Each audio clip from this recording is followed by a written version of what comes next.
Hello children, कुसुम ma'am की online class में आपका स्वागत है। प्यारे बच्चों, आज हम चौथी कक्षा के विषय प्रीवियस अध्ययन का पाठ 6 टेसू राजा अड़े खड़े नामक कविता को रीड भी करना सीखेंगे और इसे लयबद्ध तरीके से गायन भी करेंगे। सभी बच्चे मेरे पीछे पीछे जरूर बोलेंगे और इस कविता को लयबद्ध तरीके से गाना सीखेंगे और अपने घर वालों को भी सुनाएंगे। वीडियो शुरू करने से पहले एक और बात बच्चों, अगर आपको मेरी वीडियो अच्छी लगे तो प्लीज इसे लाइक भी करें और अपने दोस्तों के साथ शेयर भी करें। और अगर आप अभी तक मेरे चैनल का हिस्सा नहीं बने हैं तो मेरे चैनल ऑनलाइन स्टडी हब को सब्सक्राइब भी करें और साथ में दिए बेल आइकन को जरूर प्रेस करें। तो बच्चों देखिए, आज हम शुरुआत करते हैं टेसू राजा अड़े खड़े। ये कविता बड़ी ही इंटरेस्टिंग कविता है और सभी बच्चों को मेरे पीछे पीछे बोलकर इस कविता को याद भी करना है। Okay, let's start. टेसू राजा अड़े खड़े।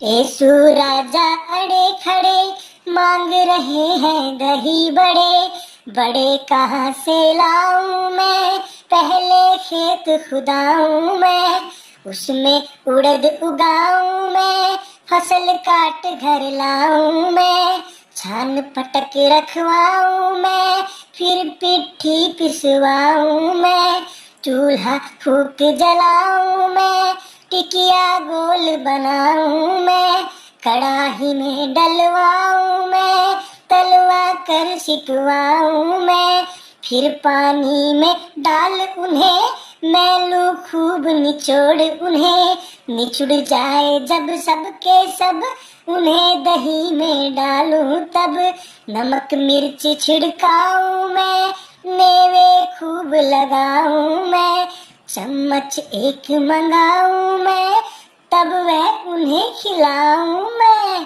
टेसू राजा अड़े खड़े मांग रहे हैं दही बड़े, टेसू राजा अड़े खड़े मांग रहे हैं दही बड़े। अब पोइम को अच्छी तरह से लयबद्ध तरीके में गायन करने के बाद आइए अब हम और आगे भी करते हैं।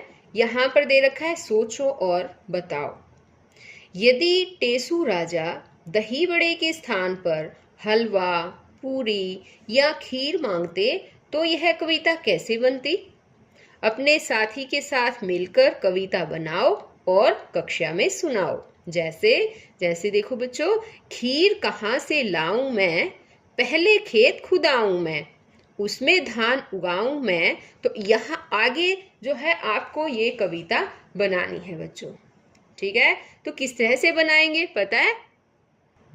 तो आगे पोइम बनेगी यहाँ इससे आगे, जैसे ये आया ना कि उसमें धान उगाऊं मैं, फसल काट घर लाऊं मैं, इसमें से चावल निकलवाऊं मैं, गाय लेकर आऊं मैं, दूध धोकर लाऊं मैं, चूल्हा फूंक जलाऊं मैं, कड़ाही उस पर चढ़ाऊं मैं, दूध को उबाला दिलवाऊं मैं, चावल इसमें डालूं मैं, अच्छी तरह पकाऊं मैं, चीनी इसमें मिलाऊं मैं, मेवे मिश्री भी डालूं मैं, कलछी से खूब हिलाऊं मैं, इसे गाढ़ा होने दूं मैं, चूल्हे से तब हटाऊं मैं, चम्मच कटोरी मंगवाऊं मैं, तब वह उन्हें खिलाऊं मैं। तो इस तरह से पोइम बच्चों आप खुद ये पोइम बना सकते हैं और आपको इसी तरह से ये पोइम बनानी है।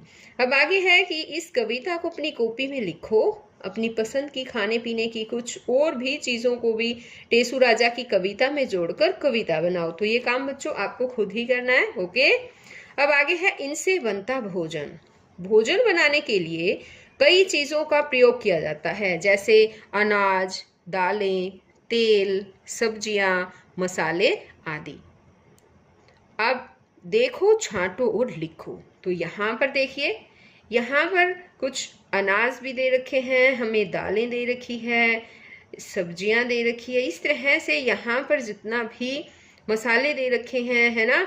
तो यहाँ पर जो दे रखा है उसको एक बार देखिए कि क्या क्या चीज़ है।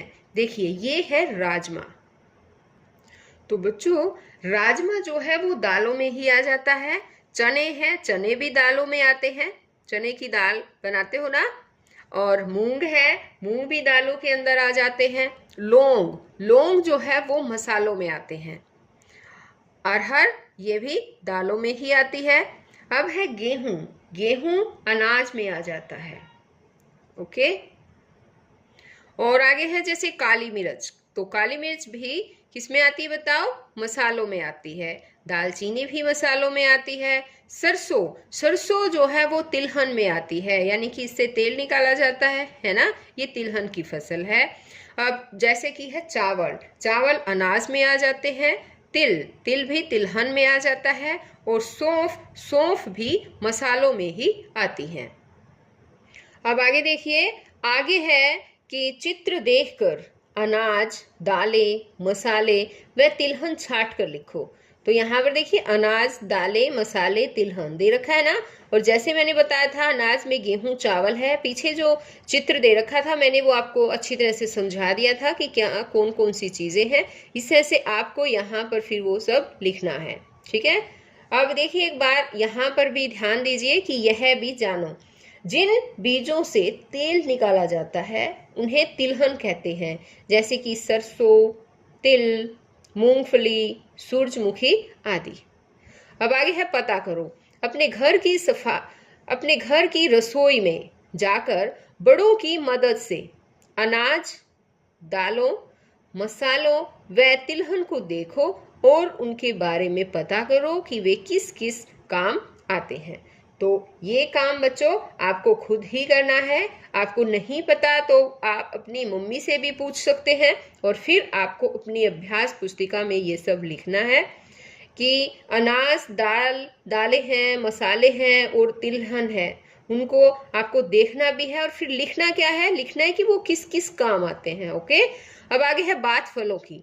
अनाज, दालें, तिलहन आदि की फसलें बुआई के लगभग 6 महीने बाद पककर तैयार हो जाती हैं। बेलों पर लगने वाले कई फल जैसे खरबूजा, तरबूज आदि जल्दी लगकर पक जाते हैं, लेकिन पेड़ों पर फलों को लगने और पकने में काफी समय लगता है। तो आया बच्चों आपको समझ में? क्या कहा इसने कि जो अनाज है, दालें हैं, तिलहन है आदि की फसलें बुआई के लगभग 6 महीने बाद वो पककर तैयार हो जाती है। और बेल पर जो खरबूजे, तरबूज लगते हैं ना, वो बहुत जल्दी पक जाते हैं, लेकिन पेड़ों पर अगर हमें फल जैसे कि आम है, इस तरह से अमरूद है, तो उनको लगने में काफी समय लगता है। अब है पता करो और लिखो, इन फलों के बीज बोने से फल लगने तक लगभग कितना समय लगता है? जैसे कि अब आम को पकने में, बनने में, यानी कि बीज था छोटा सा, उसको हमने बोया और फिर उसके ऊपर वो बड़ा पेड़ बन गया, उसके बाद फल लगेंगे, तो आम में कितना टाइम लगेगा पता है आपको? 4 to 6 years लग जाते हैं बच्चों, यानी कि 4 से 6 वर्ष। अब संतरा है, जैसे संतरे को भी 5 से 7 वर्ष लग जाते हैं। यहाँ पर वर्ष भी लिख सकते हैं आप, ईयर्स भी लिख सकते हैं। अब जैसे कि केला है, केले को 2 से 4 वर्ष जो है वो लग जाते हैं बड़े होने में और फल लगकर पकने में। अब आगे है सेब, सेब को भी 4 से 6 वर्ष लग जाते हैं। और जैसे कि है अमरूद, अमरूद को भी 4 से 6 वर्ष लग जाते हैं, आपने देखा भी होगा कई बार, है ना। अब है आगे अंगूर, 2 से 4 वर्ष अंगूर की बेल को लगने में और बड़ी होने में, और फिर उस पर फल लगकर पकने में 2 से 4 यानी 2 साल लग सकते हैं, 3, 2.5, 3.5, 4 यानी कि 2 से 4 के बीच वर्ष जो है वो लग जाते हैं। आगे है कैसे बनता नमक और गुड़।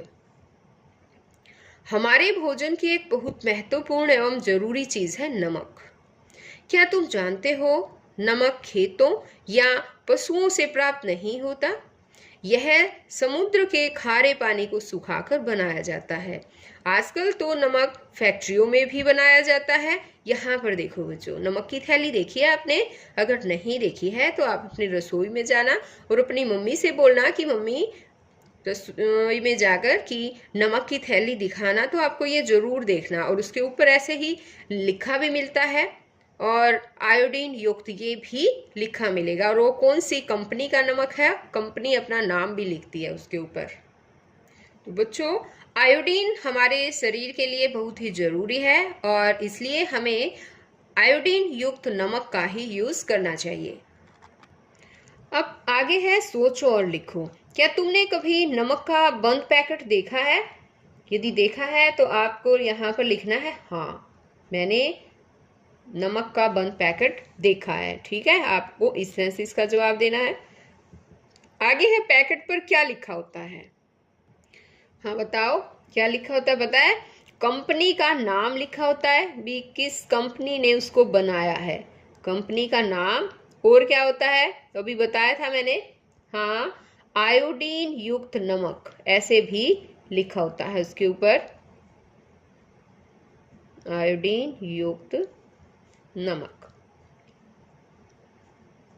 अब आगे है खाने की कुछ चीजों और पकवानों में हम नमक डालते हैं, तो कुछ में गुड़ या चीनी। आओ जाने गुड़ कैसे बनता है। तो ये बात सच है ना बच्चों कि खाने की जो भी चीजें हम बनाते हैं उसमें नमक डालते हैं, या फिर नमक नहीं डालते तो हम गुड़ या चीनी में से कुछ मीठा डालते हैं। यानी जो भी चीजें हम बनाते हैं वो या तो नमकीन होती है या वो मीठी होती है ना। और फिर गुड़ कैसे बनता है अब ये बताया जा रहा है। यहाँ पर देखिए ये क्या है बताओ, ये है ईख यानी कि गन्ने, है ना।